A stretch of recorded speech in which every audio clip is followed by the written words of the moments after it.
Assalamualaikum warahmatullahi wabarakatuh. Yakinlah Allah Maha melihat, Allah Maha mengetahui yang kita dah lakukan yang terbaik untuk anak-anak kita. Allah tahu sama ada kita ikhlas ataupun tidak, sama ada kita benar-benar dah berkorban, dah bersusah payah untuk membesarkan anak-anak kita, ataupun kita tidak bertanggungjawab terhadap amanah dan tanggungjawab kita sebagai ibu bapa.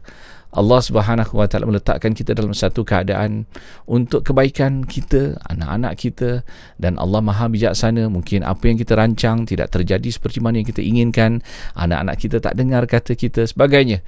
Semua ini ada ketentuan Allah Subhanahu Wa Taala, rancangan-rancangan Allah yang kita tidak ketahui, namun kita harus berbaik sangka Allah ada rancangan-rancangan yang lebih baik daripada apa yang kita sangkakan. Tapi kita terus lakukan yang terbaik sebagai ibu bapa, menjalankan amanah kita, kita didik dan asuh, mentarbiah mereka untuk mengesahkan Allah Subhanahu Wa Taala.